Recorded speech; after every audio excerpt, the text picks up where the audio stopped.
Okay, students, welcome to Unit 8. Our focus for this session is on Unit 8, which is governing ethical performance in organizations. And we're also going to be discussing FA2 assignment preparation and what you're required to do of that assignment as well. Okay, so please take note of the following learning outcomes. So under Unit 8, you must be able to explain the link between ethics, which is your internal and external, corporate governance, discuss the difference between stakeholder or shareholder approaches to corporates, discuss important factors that have contributed to the current preeminence of corporate governance, and we're going to look at your FA2 as well. Right. So let's start by explaining the link between ethics and corporate governance, right? What's the difference between internal and external? Now, corporate governance represents the moral framework, right? The ethical framework and the value framework within which an organization takes decisions. So in the long run, ethical behavior has a positive impact on the organization's performance. Ethics just makes good business sense. So corporate governance is to run organizations ethically in a manner such as all stakeholders, creditors, distributors, customers, employees, and competitors, and the society at large, and governments are dealt with in a fair manner as well. Right. So the distinction between internal and external corporate governance revolves around the question of where the focus of control over organizations is situated. Right. So when the focus of corporate control resides within the organization, right, meaning within the board of directors and executive management, then the system is one of internal corporate governance. But where the focus of control is located outside the organization, right? For example, with government and other regulatory institutions, then it is external corporate governance. Okay, so internal corporate governance refers to the way in which an organization directs and controls its own affairs. A definition of this form of corporate governance is one, if you're reading this case study in your study guide, right?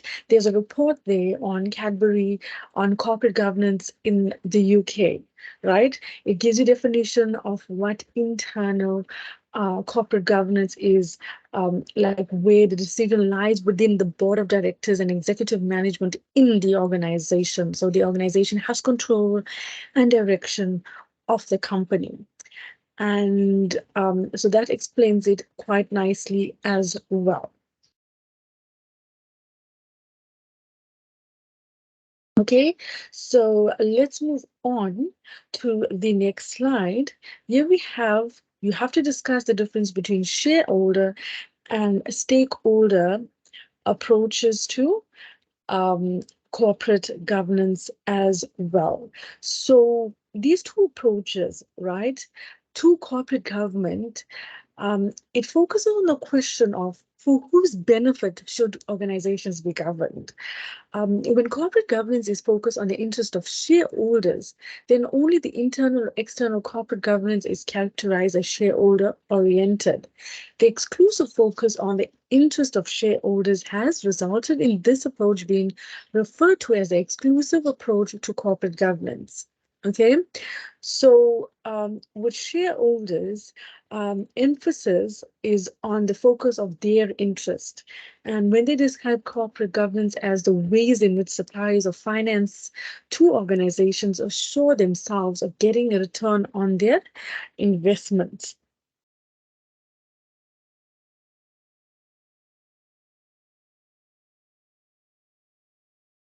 Okay, so you can also read the additional content that's provided for you in your study guide as well.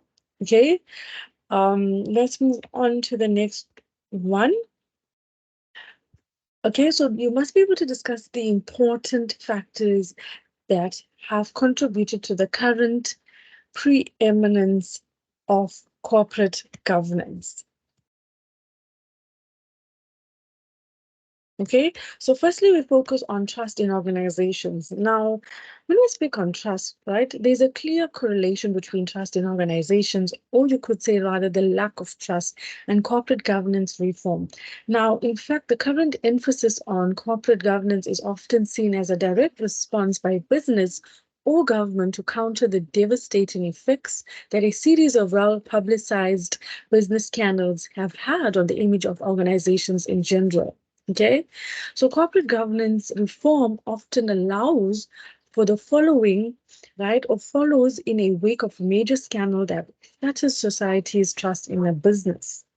Okay, so trust in organizations is very important. Then you have investor demand. Now, dramatic improvements in communication technology have shrunk countries and continents into a global village and created a global market. So, with the emergence of a global market, national borders have become less of a barrier to trade. So, investors can take better advantage of internal or international investment opportunities, and the mobility of capital has increased dramatically, right? So, with investor demand, the focus is on the vision and strategy of the organization, the trustworthiness and competence of the management team, access to reliable information about current and future developments in the organization, right? To list or name a few. Then you have stakeholder activism. Right. So, with stakeholder activism, the preeminence of corporate governance is also driven by a change in attitude amongst shareholders and stakeholders towards organizations. So, traditionally, shareholders would simply sell their shares when they become dissatisfied with the performance of an organization. So, in recent years, however, shareholders and especially institutional shareholders have come to play a more significant role in the government or the governance of organizations. Right, so rather than exercising their right to exit with when dissatisfied, they have started prompting boards and executive management of organizations to improve their standards of corporate governance. And then you have a social influence, or rather the sustainability. Okay. So even with sustainability, this is also a very important factor as well.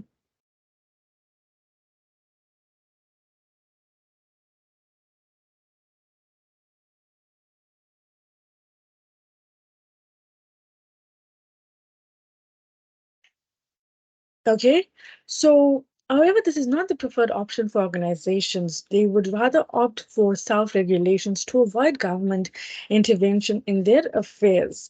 So another way of controlling the social influence of organizations is for self-interest groups to mobilize themselves and mobilize themselves around specific issues related to the impact of organizations on society as well.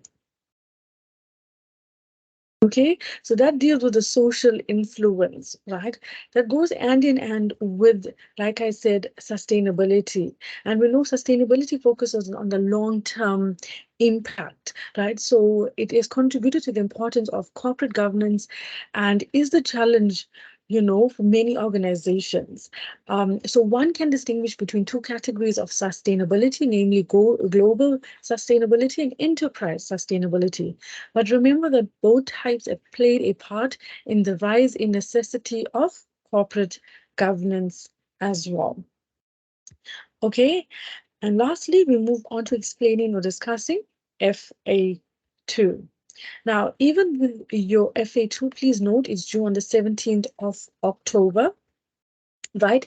You have four parts. You have true or false questions, multiple choice questions, matching column, and long questions. You're required to answer all the questions in your assignment as well.